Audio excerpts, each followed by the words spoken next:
سچے والدین خدائے واحد کے نام سے شروع کرتے ہیں۔ پروفٹ اطہر اور نبی سریش اور جتنے بھی ہمارے انبیاء ہیں، یہ انسانیت کے لیے ایک عنایت ہے۔ تو میں یہاں پہنچ چکا ہوں، آپ بتائیں اور ہم شروع کرتے ہیں۔ جناب مسیح الزمانہ، اللہ کے دل، آج کے دور کے نئے آدم حضرت زاہد خان علیہ السلام، ہم آج کی اس سوال و جواب کی تقریب میں ہمارے پروگرام سچے لمحات خدا کے ساتھ میں آپ کا استقبال کرتے ہیں، آپ کو خوش آمدید کہتے ہیں، ہمراہ ہمارے ایڈمن ٹیم اور پیغمبر خدا جناب سورج خان صاحب۔ جی حضور، ہمارے آج کے اس پروگرام کا پہلا سوال ہے، ایک ممبر فرماتے ہیں حضرت زاہد خان صاحب سے سوال ہے کہ ویسے تو آرکیولوجیکل اعتبار سے نبی محمد عربی کا کوئی وجود ثابت نہیں ہوتا، اور لفظ یسوع کو اگر لکھیں تو سریانی زبان میں لفظ محمد بنتا ہے۔ یوں کہہ لیں کہ عربی زبان سریانی زبان کی ہی بیٹی یا نواسی ہے۔ ایسے بہت سے اشارے قرآن میں بھی موجود ہیں۔ لفظ محمد کے کند شدہ مختلف دھاتوں میں ایسے متعدد سکے بھی ملے ہیں جن پر محمد رسول اللہ، تلوار اور صلیب موجود ہے۔ میرا یہ کہنا ہے کہ جس نبی کو تاریخ میں متعدد بار محمد کے نام سے پیش کیا گیا ہے وہ دراصل عیسیٰ مسیح ہی ہیں۔ آپ اس بارے میں کیا فرماتے ہیں؟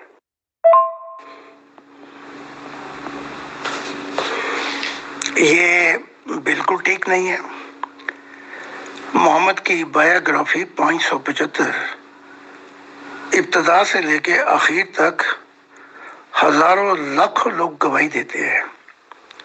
ہسٹوریکل جو جنگیں ہیں وہ بھی اتنی مشہور ہیں کہ اس میں ہزاروں لوگ شامل ہوئے، اور ایک دو نہیں 10,000 11,000 بعد میں لاکھ ایک آدمی جھوٹ بول سکتا ہے، دو بول سکتے ہیں۔ پھر وہ خطبہ جو ہے مکہ میں آخری سال جو دیا، اوور 100,000 پیپل ہیں۔ اگر ہم اس تاریخ کے لاکھوں کروڑوں ثبوت کو ضائع کر کے کہیں کہ نہیں یہ عیسیٰ سے منسوب ہے، تو میں سمجھتا ہوں یہ اندھا پن ہے۔ تو اگر کوئی یہ شک کہہ دے ہٹلر نامی کوئی شخص ہی نہیں تھا، اس کے اتنے وجود ہیں کہ اس نے کروڑوں لوگوں کو موت کے گھاٹ اتار دیا، لاکھوں گواہیاں موجود ہیں۔ اسی طرح تاریخ جو ہے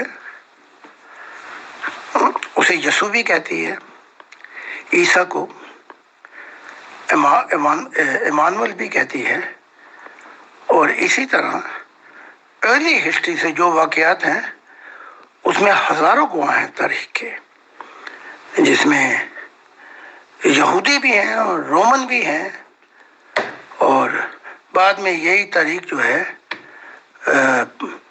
پاول کے ذریعے جو ساؤل تھا ہزاروں لاکھوں پہ جاتی ہے یہ، اور یہ کہہ دینا کہ وہ شخص نام کا کوئی شخص ہی نہیں تھا، اور یہ بڑا اندھا پن ہوگا اور بڑی غلط بیانی ہوگی۔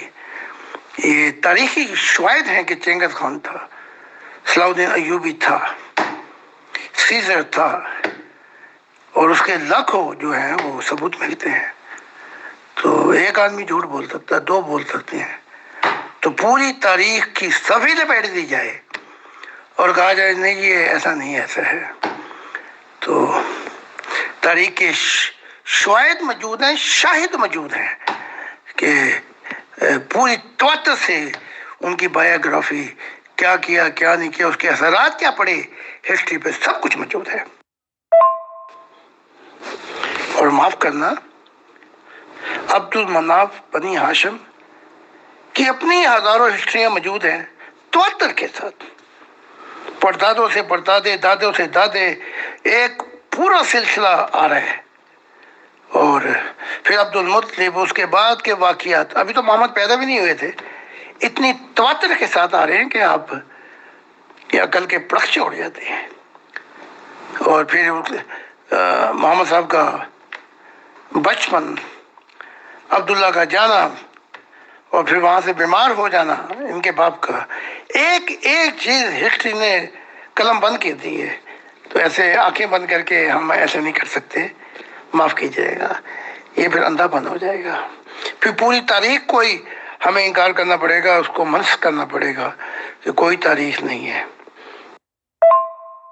جی سر، بہت شکریہ جی۔ انہی ممبر کا ایک اور سوال ہے، یہ فرماتے ہیں کیا انبیاء کے جسد خاکی ان کی وفات کے بعد ہمیشہ اپنی اصل حالت میں رہتے ہیں یا گل سڑ جاتے ہیں؟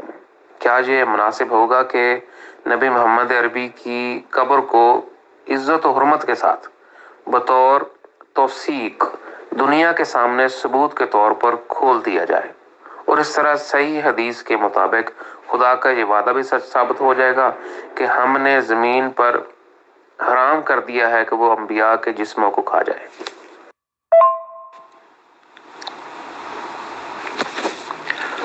عقل اور شعور اور سائنس نے جو ایکسپیریمنٹ سے ثبوت فراہم کیے ہیں وہ اس کا انکار نہیں کیا جا سکتا۔ وقت کے ساتھ ساتھ جب موت واقع ہو جائے جسم کے بال بھی بڑھتے رہتے ہیں اور ناخن بھی بڑھتے رہتے ہیں، اس کے بعد کیونکہ گیسز ہیں وہ پھر آہستہ آہستہ جسم کو ایک نیچرل پروسیس ہے، وہ جو کیڑے مکوڑے وہ جو ہیں اس کے بعد پھر ہڈیاں رہ جاتی ہیں۔ اب یہ توہم پرستی جو ہے، یہ کہنا کہ جسم محفوظ ہے، تو سائنس کے دور میں ایسے لوگوں کو جاہل کہا جائے گا کہ ان کی عقل ٹھکانے نہیں آئی۔ جیسے کہتے تھے مسلمان یا اہم تھی کہ جی کوئی چاند پہ گیا ہی نہیں، یہ ہمیں فلم سی بنا لی۔ تو سائنس جو ہے وہ انسان کے بہت سے جو غلط عقائد ہیں ان کا بالکل انکار کر دیتی ہے۔ اب یہ کہ ان کی قبر کھودی جائے اور یہ ثابت کیا جائے کہ ان کا جسم محفوظ ہے، پہلے تو یہ بتائیں گے پاکستان کو قبر کھودنے کون دے گا؟ ان مسلمانوں کو۔ انہوں نے مسلمان ہی نہیں کہتے، وہ کہتے ہیں یہ مسکین قسم کے لوگ ہیں۔ بلکہ یہاں تک جب میں سعودی عربیہ میں تھا وہ کہتے تھے اتنا کعبہ سے ہے تو اس کو اپنے ملک میں لے کے جاؤ، اس کعبے کو مار مار کے برا حال کر دیتے تھے۔ یعنی کہ غلامی جو چلتی آ رہی ہے محمد صاحب کے دور سے، وہ آج بھی ہم کہتے ہیں ماڈرن سلیو پاکستانی، یہ جو بنگلہ دیشی، یہ جو افریقن، ان کے ساتھ بالکل ہی غلاموں جیسا سلوک ہوتا ہے۔ تو ہمیں اس دنیا میں رہنا ہے جو ماڈرن سائنس کی دنیا ہے اور جو حقائق پیش کر رہی ہے، یا وہ سنی سنائی بلی پر یقین رکھنا ہے، باقی آپ کی مرضی ہے۔ لیکن میں کبھی نہیں کہوں گا کہ کیونکہ کھرب و ثبوت ہے کہ وقت کے ساتھ جسم پاؤڈر ہو جاتا ہے، جسم جھڑ جاتا ہے، ہڈیاں رہ جاتی ہیں۔ تو ایسی جاہلانہ حرکتوں سے میں پناہ مانگتا ہوں خدا کی۔ اور تیسری بات یہ ہے کہ اگر کھود کے دکھا بھی دیا جائے تو پھر بھی یہ انکاری ہوں گے، کیونکہ وہ دیکھ دیکھ کے بھی محمد صاحب کے دور میں بڑی کشف دیکھی، بہت سی چیزیں واقعہ ہوئیں۔ جو انکاری ہیں وہ انکاری ہیں، وہ نہیں مانتے، وہ زیر پیس میں اور لے کے آئیں گے کچھ۔ تو اس طرح نہ کوئی مذہب سچا ہوتا ہے، نہ خدا کی دنیا آ سکتی، کیونکہ خدا نے کہا کہ ایسے معجزات سے میری دنیا نہیں آئے گی۔ وہ دیکھا نہیں آپ نے، وہ عیسیٰ ابن زکریا جسے ایمانویل بھی کہا جاتا ہے، چیزس بھی، جو ہی اس کے معجزے بند ہوئے انہوں نے پتھر اٹھا کے مار مار کے اس کا برا حال کر دیا کہ تیرے اندر شیطان کام کر رہا تھا۔ تو یہ ضدی لوگ کروڑوں معجزے دیکھ لیں پھر بھی انکار کر جائیں گے۔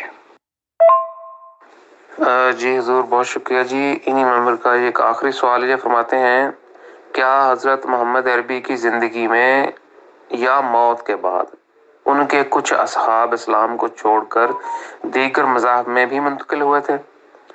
اور کیا حضرت محمد عربی کے دور میں کوئی اور سچا نبی بھی موجود تھا جس پر الہامات ہوئے ہوں؟ یہ تو ہر نبی کے ساتھ ہوتا رہا ہے کہ اس کے ماننے والے چھوڑ کے چلے گئے، تو اگر کچھ چھوڑ کے چلے بھی گئے تو فرق کیا پڑتا ہے؟ دیکھنا یہ ہے کہ ایسے تنگ حالات میں جہاں امید ہی دم توڑ جائے اور خدا اس کے مشن کو محمد صاحب کے ترقی کی دیے جائے اور ہم چاند پہ تھوک پھینکتے رہیں اور انکار کرتے رہیں کہ یہ جھوٹا ہے اور کوئی وحی نہیں اتری اس پہ، تو ہمارے کرنے سے کیا ہوگا؟ کیونکہ پیچھے ایک قوت ہے خدا کی اور خدا کے فرشتوں کی اور جو خدا کے لیے کام کرتے ہیں۔ اب آپ کے سوال کے دوسری طرف آتے ہیں، یہ تو میرے ساتھ بھی چھوڑ کے چلے گئے، یہ تو ایک ہر نبی کے ساتھ ہوا ہے، تو اس میں کچھ بھی نہیں کہا جا سکتا۔ اب یہ ہے کہ آپ نے جو دوسرا سوال ہے وہ اس دوسرے پرائے میں جواب دیتا ہوں۔ ہاں، جب محمد صاحب نے قرآن میں خود ہی کہہ دیا کہ اے آدم کی اولاد پھر کبھی رسول آئے، تو جب تمہیں وہ اپنے کلام معرفت الہی باتیں بتائیں اور کہیں کہ میں خدا کی طرف سے آیا ہوں، تو تم ان کا انکار نہ کرنا، ان کی اطاعت کرنا۔ یعنی کہ خدا نے کہا کہ تم نہ بحث کرنا، نہ تکرار کرنا، نہ انہیں جھوٹا کہنا، اور اگر وہ جھوٹے ہیں تو میں خود پکڑ لوں گا، کیونکہ جھوٹ مجھ پہ بندھا ہے۔ تمہیں کیا ملے گا؟ وَلَا خَوْفٌ عَلَيْهِمْ وَلَا هُمْ يَحْزَنُونَ، تمہیں خوف اور غم سے نجات دے دی جائے گی، کیونکہ تم نے ایک آواز سنی جو میری طرف بلاتی تھی۔ اب یہ ہے، اس معیار کے بعد اگر محمد صاحب نے کہا نبی نہیں آ سکتا، تو یہ تو تضاد ہو گیا نا، کنٹرڈکشن ہو گئی۔ اب اس تضاد کے اندر بہت سے نبی مارے گئے، چاہے وہ بعد میں محمد صاحب نے یہ جنتوں میں اور درمیانی دنیا میں بتایا ہے۔ میرا مطلب یہ نہیں، یہ تھا کہ فوراً نبی نہیں آ سکتا۔ یعنی کہ آپ ایک گھر کو پینٹنگ کرتے ہیں سفیدی، تو سفیدی خراب ہونے میں 10 سال لگ جاتے ہیں، تو اس کے بعد اکب میں کوئی نبی نہیں ہے۔ اب ہمیں یہ بھی پتا ہے کہ محمد صاحب کے دور میں بھی نبیوں نے اعلان کیا کہ ہم نبی ہیں۔ مسلمہ کی مثال ہے، اسود کی مثال ہے، اور بہت مثالیں ہیں۔ تو ان کے خلاف جو جہاد کیا گیا یہ غلط تھا، کیونکہ جب محمد صاحب نے اپنا معیار خود ہی پیش کر دیا اور قرآن میں کہ ہم جھٹلا نہیں سکتے نبیوں کو، تو یہاں پہ تضاد آ جاتا ہے۔ پھر وہ تو چلے گئے، پھر ابو بکر نے پھر یامہ میں جنگ کی اور بہت سے حافظ قرآن بھی شہید ہوئے، مسلمہ بھی مارا گیا، پھر اور بہت کچھ ہوا۔ پھر تواتر کے ساتھ یہ غلط لعنت بن گئی کہ نبی نہیں آ سکتا، اور جو آئے پھر وہ صحابہ کی جو ٹریڈیشن تھی وہ تابعین میں پھیلتی پھر یہ ہوا کہ ہر نبی جو یہ کہے میں خدا کی طرف سے، اس کو قتل کر دیا جائے، مار دیا جائے۔ یہ وہ جو بوجھ ہے وہ اب محمد صاحب کے سر پہ بیٹھا ہوا ہے، اور محمد صاحب کو نیچے جا کے اس کو تعلیمات کو درست کرنا پڑتا ہے، اور وہ بڑا مشکل معاملہ ہو گیا ہے۔ ہاں، تو ہمیں حق کی طرف جانا ہے اور حق سے ہٹ کر نہ کسی کی طرف داری کرنی ہے ہم نے، اور نہ کسی کا غلط بیانی کرنی ہے۔ جی حضور، بہت شکریہ جی۔ ہمارے ایک اور ممبر فرماتے ہیں، حضرت زاہد خان صاحب سے سوال ہے کہ کیا جنتوں میں کیا کہا لگا کر ہنسنا جائز ہے، یا ایسے لطف و مزاح کے موضوعات بھی میسر ہیں جن سے ارواح ہنس کھیل سکیں، یا ارواح و دیگر مخلوقات ہر وقت صرف خدا کی یاد میں ہی محو رہتی ہیں؟ میں آپ کو پہلے جنت کا منظر کھینچ دوں تاکہ یہ کہہ کے اور بادشاہوں کے جیسے ان کی حقیقت کھل سکے۔ صدیوں میں کوئی روح جاتی ہے جنت میں اور وہ اپنا سب کچھ لٹا کر اپنے جیون کی درد غم قربانیاں دے کر خدا کے لیے وہاں پہنچتی ہے۔ تو جو صدیوں میں روح پہنچتے ہے اس کا تو دل ٹوٹ چکا ہوتا ہے، اس لیے جنتیں خالی ہیں۔ اور میں آج تک جب بھی کسی سے ملا، جنتوں میں ان کی کہانی ان کے چہرے پہ تھی، داستاں انبیاء سے ملا، صدیق صالحین سے ملا، وہ بات کرنے سے پہلے ہی آنسو گر پڑتے ہیں۔ ہاں وہاں اور مخلوقات بھی ہیں، ہمیں تو صرف یہ بتایا گیا تھا کہ فرشتوں کی مخلوقات یا جن نہیں، خدا نے ان گنت مخلوقات پہلے بنا چکا تھا اور وہ زمین پہ نہیں آئے کیونکہ وہ نہیں گرے شیطان کی طرح۔ تو وہ مسکراتے بھی ہیں، وہ نغمہ سرا بھی ہیں، ان کے نغموں کو سن کر دل ہزاروں سال نہ جانے کہاں چلا جاتا ہے۔ تو اگر کوئی مسکرائے، لیکن وہاں یہ اوباش قسم کے شو نہیں ہے جو یہاں پہ ہے، جیسے لطیفے اور یہ مراسم جیسے کہہ کے لگانا، وہ نہیں ہے، کیونکہ وہاں تعلیمات ہیں فردوس میں، وہ یونیورسٹیز ہیں جہاں پہ فرشتے تعلیمات دے کے روحانیت، وہ کہتے تھے کہ ورشا حتیٰ نہیں ہو جاندیاں پاویں کٹے پوری پوری، وہاں آتے بھی تبدیل ہو جاتی ہیں، کیونکہ وہ ایک ایسا سکہ ہے جہاں کے دو رخ ہیں۔ وہ عجیب سی جنتیں ہیں جس کا سوچنا بھی محال ہے۔ ہزاروں سال ایک رخ پر دیکھتے رہے تو دل اور روح مسرور ہو جاتے ہیں۔ تو لیکن وہاں اگر کوئی روحانیت میں نہ بڑھنا چاہے، اس کی عادتیں بیچ میں آ جائیں تو اسے نیچے بھی بھیج دیا جاتا ہے، پھر اس کا دماغ ٹھیک ہو جاتا ہے۔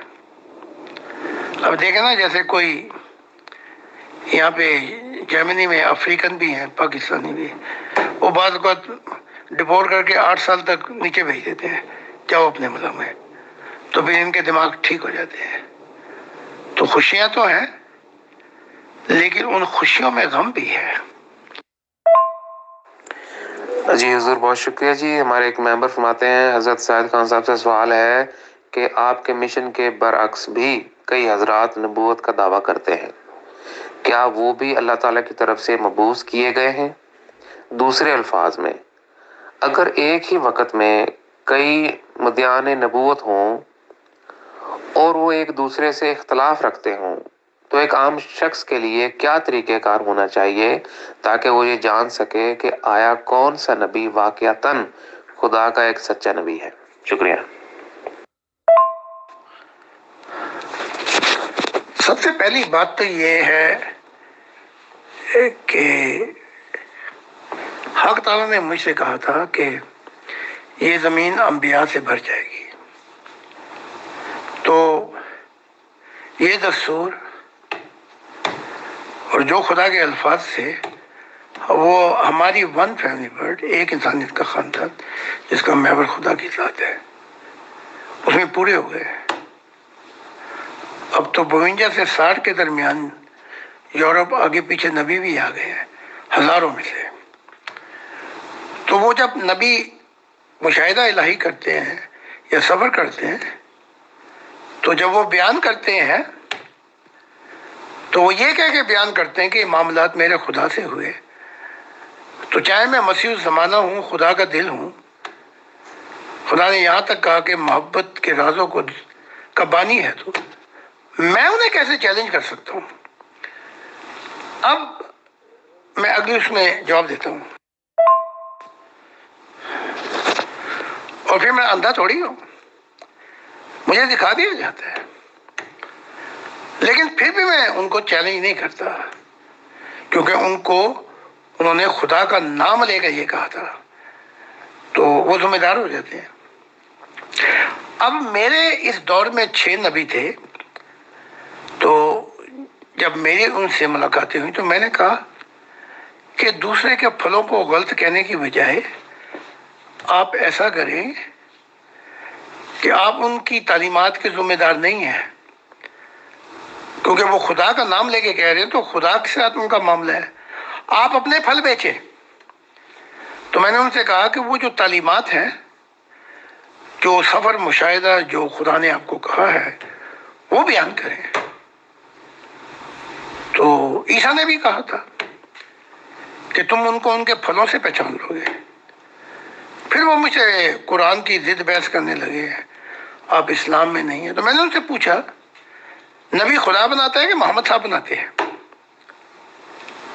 تو یہ سارا بحث و مباحثہ اگر وہی کہے جائے گا جی پرانی تسمیاں پھیرو، یہ کرو وہ کرو، تو اس کے پھل بتا رہے ہیں کہ اس کا معاملہ خدا سے کیسے ہو سکتا ہے۔ خدا تو ہمیشہ نئی تعلیمات دیتا ہے، خدا کی ذات ہمیشہ نئی دنیا دیتی ہے، نئے مشاہدے دیتی ہے، نئے سفر دیتی ہے، تو یہ پہچان ہو جائے گی پھر۔ جی حضور بہت شکریہ جی۔ ہمارے ایک اور ممبر لکھتے ہیں، زاہد خان صاحب سے سوال ہے کہ کیا مشرق وسطیٰ کے باہر بھی کہیں کوئی نبی آیا، جبکہ ماہرین ارضیات نے آج سے 25,000 سال پرانی مورتیاں بھی دریافت کی ہیں جن کا تعلق ہندو مت سے ہے؟ کیا ماضی کے نامور دیوتا بھی دراصل خدا کی طرف سے نبی ہی تھے، جو اس وقت کے حساب سے نبی کی بجائے دیوتاؤں کے نام سے جانے مانے جاتے رہے ہوں، جبکہ وہ اپنے اپنے دور کے نبی ہی ہوں؟ عیسیٰ بھی تو نبی تھا، پھر اسے دیوتا کہنا شروع کر دیا۔ پھر وہ تعلیم یونان میں پہنچی تو جو ان کا سب سے بڑا دیوتا تھا جسے چیزس کہا جاتا تھا، پھر عیسیٰ کو اس نام سے بلانا شروع کر دیا، تو وہ پھر بگاڑ آتا گیا تعلیمات کے اندر۔ اب یہ کہ دنیا میں کہاں کہاں نبی آئے ہیں، یہ تو عالم ارواح میں میں نے لاکھوں کروڑوں کھربوں نبی دیکھے جو 6,000 کے بعد آتے رہے، میں ان سے نام سے تو نہیں جانتا۔ تو لیکن مسئلہ جو ہے وہ یہ ہے کہ جو بوجھ مجھ پہ رکھا گیا ہے وہی نہیں اٹھایا جا رہا۔ آج میں بوڑھا ہو گیا ہوں اور اتنا کچھ کہنے کو ہے، میں راز الہی مشاہد الہی بیان کرتا جا رہا ہوں، لیکن 100 سال کی زندگی کیا 1,00,000 سال کی زندگی بھی ناکافی ہے۔ تو کجا یہ کہ میں اوروں کو ڈھونڈتا پھروں، وہ میرے سے صدمات اپنے برداشت نہیں ہو رہے کہ اتنا سفر کرانے کے بعد میں سب کچھ بیان نہ کر سکوں گا۔ تو کوئی دل میں ہے، کوئی نظر میں، اب میں محبت کے صدمے کب تک اٹھاؤں؟ اسی کشمکش میں جیے جا رہا ہوں، کسے یاد رکھوں کسے بھول جاؤں۔ تو میرا اپنا ہی بوجھ اگر ہلکا ہو جائے اور یہ نبی آ گئے ہیں تو میں بہت خوش نصیب ہوں گا، اور یہ عنایت ہوگی کہ ہمارے مشن میں نبی آ گئے جو میرا بوجھ ہلکا کر دیں گے۔ جی حضور بہت شکریہ جی۔ ہمارے ایک اور ممبر فرماتے ہیں، حضرت زاہد خان صاحب سے سوال ہے کہ روحانی زندگی میں روحانی ترقی اتنی آہستہ کیوں ہوتی ہے؟ یعنی ایک شخص کے لیے مرنے کے بعد ساری سچائیوں کو ماننا اور خود کو بدل دینا زیادہ آسان ہونا چاہیے، کیونکہ اب اس سے کوئی سچ پوشیدہ نہیں۔ ایک جسم کے بغیر اس روح کو اپنی عادات اور افکار کو بدلنا زیادہ مشکل کیوں ہوتا ہے؟ روحانیت یہ ایک ایسی منزل ہے یا ایسے پہاڑ اور پربت ہیں جن کی چوٹیوں کی انتہا نہیں ہے۔ اب یہ ہے کہ روحانیت میں کوئی کہاں تک پہنچا یہ وہی بتا سکتا ہے، لیکن ان کی انتہا کوئی نہیں ہے۔ ہم نے دیکھا ہے اس روحانیت کے اندر، کیونکہ نہ کروڑوں نہ کھربوں نہ کوئی بھی جا کے یہ چوٹیاں ختم نہیں ہوتی۔ ہاں یہ بھی دیکھا ہے کہ ایسے ان گنت جن کی گنا ہی نہیں جا سکتا کتنے اوپر ہیں وہ، خدا کو چہل قدمی نہیں کرتے دیکھا۔ ہاں وہ محبت، وہ آگ جو لگی تھی اس نے وہاں پہنچایا، مشاہدہ الہی کیا۔ اب یہ کہ یہ جو جسم دیا گیا ہے، یہ جو جسم دیا گیا ہے، اس کے لیے یہ تھا کہ سچی خالص سوچ، دماغ کو مکان کا شعور، ضمیر کی روشنی دل کی دنیا کو اور روح کو بڑی تیزی سے ترقی دیتا ہے اگر ہم خدا کی طرف آئیں، اور پھر راز الہی بھی کھلتے چلے جاتے ہیں۔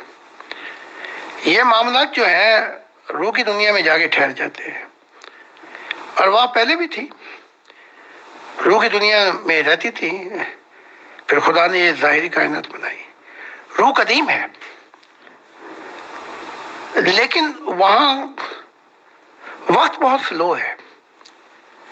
اب یہ ہے کہ موت کے بعد ہر چیز کھل جاتی ہے، لیکن وہاں تو نتیجہ ہے بھائی۔ لیکن یہ جو پرچہ ہے امتحان کا، یہ جب وقت، آپ نے دیکھا ہوگا کہ آپ اگر ایگزامینیشن روم میں بیٹھے ہوئے ہیں جہاں پہ امتحان میں پرچہ دے رہے ہیں، وقت مکمل ہو جائے تو پرچہ لے لیتے ہیں، موت پرچہ لے لیتی ہے آپ سے۔ تو وہاں جو آخرت کے اندر آپ دیکھتے ہیں، وہاں تبدیل تھوڑی ہوتی ہے روح، وہ تو آپ کے نتائج ہے۔ ہاں اب یہ ہے کہ اکثر ارواح جو ہے، یہ ساری مذہبی جماعتیں مذاہب کی کتابیں بھی کہتی ہے، بہت تھوڑے، الا قلیلا، چند ہیں جنہوں نے اس زندگی کو خدا کی نگاہوں سے دیکھا، سوچا، اور وہ بدلے تو خدا بھی بدل گیا ان کے لیے۔ اور انہوں نے پھر جو مشاہدات کیے موت سے پہلے، انہوں نے اپنی روح کو بھی سنوار لیا، دل کو بھی سنوار لیا، ضمیر کو بھی، سب کو سنوارا انہوں نے۔ تو اب موت کے بعد اگر سچائیاں ساری کھل جائیں، آپ کو کیا فائدہ؟ آپ کی روح تو کالی ہو کے کھڑی ہوئی ہے ادھر،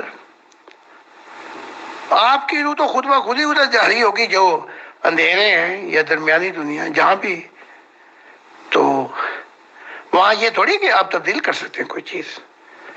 جیسے درخت یہاں ہے، جسم، اس میں وہ چابی آ جاتی ہے، اور پھل جو ہے وہ روح الہی ہے، وہ پھل پھر جو ہے آپ تبدیل نہیں کر سکتے۔ تو ان چیزوں کو آپ سوچیں، تو پھر روحانیت کے جو پیمانے ہیں وہ آپ کو سیدھے نظر آنا شروع ہو جائیں گے۔ جی حضور بہت شکریہ جی۔ ہمارے ایک اور ممبر فرماتے ہیں، حضرت زاہد خان صاحب سے سوال ہے کہ اہل تشیع حضرات کے پاس حضرت محمد مصطفیٰ صلی اللہ علیہ وسلم اور ان کے اہل بیت کی پینٹنگز بھی دستیاب ہیں، کیا آپ دیکھ کر بتا سکتے ہیں کہ کیا یہ پانچوں ہستیاں دیکھنے میں واقعی ایسی ہی تھیں یا مختلف؟ اگر ان کے امام جو ذمہ دار لوگ ہیں میرے سامنے آ کے بیٹھے تو میں ان کو اپنے مشاہدہ الہی سے بتا بھی دوں گا، اور اگر وہ مجھ سے وعدہ دے دیں کہ اس کے بعد وہ خدا کی راہوں پہ چلیں گے اور محدود دنیا سے نکل کر خدا کی محبت کے سمندر میں غوطہ لگائیں گے معرفت الہی اور خدا کو پانے کے لیے، تو میں ان کو ان جنگل میں بھی لے جاؤں گا کہ اگر وہ روحانیت رکھتے ہیں تو دیکھ لیں گے، ورنہ ان کا اندھا پن بھی وہاں دور کر دوں گا۔ تو یہ ایسا نہیں ہے، یہ جو اب دور ہے مسیح الزمانہ اور خدا کے دل کا، یہ روحانیت کے جو اندھے ہیں ان کا زمانہ نہیں ہے۔ تو میں تو سمجھتا ہوں کہ ہزاروں ماننے والوں میں یہ ہمارا کوئی بھی ماننے والا لے، اسے کئی دفعہ مشاہدہ الہی ہو چکا ہے. تو یہ تو میں پوری انسانیت میں پہلا مسیح الزمانہ اور خدا کا دل ہوں. پوری انسانیت اور فرشتوں اور نبیوں کی دنیا میں کہ خدا نے میری محبت کی وجہ سے اور جو میں نے خدا نے کہا وہ میں نے بیان کیا تو 52 سے 60 کے درمیان نبی آ گئے ہیں. تو مجھے تو کوئی شک و شبہ نہیں ہے. ان فوٹویں دکھانے سے کوئی فرق نہیں پڑتا. اب مجھے دکھایا یہ حسن کی پکچر، یہ حضرت حسن کی پکچر نہیں ہے. ٹھیک ہے، یہاں سے میں آپ کو میں نے بات کا جواب دے دیا. اور بی بی فاطمہ کی تصویر دکھائی گئی، یہ بی بی فاطمہ نہیں ہے. تو بس اتنا ہی کافی سمجھے. اور کیونکہ میں تو ان سے مل چکا ہوں، بی بی فاطمہ سے ہزاروں دفعہ مل چکا ہوں. میں مل چکا ہوں حسن سے، حسین سے. تو یہ صحیح نہیں ہے. اور یہ جو حسین کی پکچر ہے یہ بھی نہیں ہے. چلو میں نے آپ کی یہاں ہی تسلی کر دی. اور کیا پوچھنا چاہتے ہیں آپ سے؟ یہ جو تصویریں ہیں انہوں نے ایسے بنائی ہیں جیسے وہ عیسیٰ بیچارہ تھا فلسطین کا عربی، اس کو بنا دیا ہے یورپین. تو اس طرح وہ بدھ جو تھا گوتم بدھ، وہ انڈیا کا تھا، اسے انہوں نے جاپانی بودھا بنا دیا. تو یہ اپنی خواہشات اور اپنی نفسیات کی پیروی کرتے ہیں. تو میں نے آپ کو یہ دیکھتے ہی بتا دیا یہ وہ لوگ نہیں ہیں، اور نہ یہ حضرت علی ہے. میں ہزاروں دفعہ علی سے مل چکا ہوں، ہر مہینے میں 2-3 دفعہ وہ آ جاتے ہیں. رہنا پڑتا ہے. جن روحوں کے اندر اندھیرے ہیں اور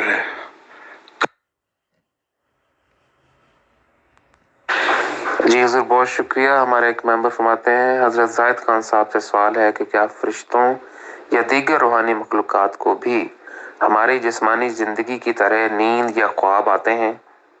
میں یہ جاننا چاہتا ہوں کہ روحانی دنیا میں ارواح کو آرام کرنے کی غرض سے سونا بھی پڑتا ہے یا ہمیشہ جاگتے رہنا پڑتا ہے؟ کالک ہے، انہیں سونا. جن روحوں کے اندر اندھیرے ہیں اور کالک ہے انہیں سونا بھی پڑتا ہے. ان کی روحیں اتنا بوجھ ہیں کہ 10 قدم بھی چلیں تو 1 دن لگ جاتا ہے. وہ اگر وہاں پہ ایک کیلا بھی کھانے یا سیب کھانے کی بھی کوشش کریں دوستوں میں، تو وہ مالکس جو ہے اس کے جو وہ ان کی روح میں نہیں جاتے. وہ ان کو زور لگانا پڑتا ہے. یہاں تو آپ نے لیا کیلا، کھا لیا، نہ دعا کی نہ خدا کا شکر ادا کیا. تو وہاں بڑی مصیبتیں ہیں جن کے اندر اندھیرے ہیں. اب ہم بات کریں گے نوری مخلوق کی.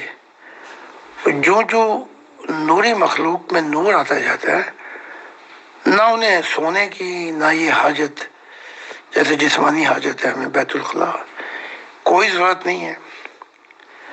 اور یہ ہے کہ وہ ذرا تصور بھی کریں کہ شاید کھانا تو وہ ذائقہ ہی پہلے ان کے منہ میں آ جاتا ہے. تو نورانی مخلوقیں جو ہیں وہ ان چیزوں سے پاک ہیں. یہ فرق کیا خدا نے. اور وہ سفر میں رہتی ہیں اور بڑی خوشحال ہیں کہ ہر جنتوں میں ان کو وہ مہمان ہوتی ہیں خدا کی. محلوں کے اندر بلایا جاتا ہے. 80 ہزار مخلوقات دل و جان سے ان کی مہمان نوازی کرتی ہیں. اس سے ان کو بھی نور ملتا ہے. میں کیا کیا بتاؤں؟ اگر یہ تو آپ کتابیں پڑھیں تو آپ کو راز کھلتے جائیں گے کہ نور اور اندھیروں میں فرق کیا ہے۔ جی بہت شکریہ جی۔ ہمارے آج کے پروگرام کا آخری سوال ہے جی، ایک ممبر فرماتے ہیں جناب زاہد خان صاحب سے سوال ہے کہ کیا کسی پیدائشی اندھے شخص کی بھی روحانی حصیں کھل سکتی ہیں، اور ایسے لوگ جو ذہنی طور پر نیم پاگل یا دماغی معذوری کے ساتھ پیدا ہوتے ہیں، کیا آپ کی تعلیمات کے ذریعے انہیں بھی روحانی زندگی کی رہنمائی دی جا سکتی ہے؟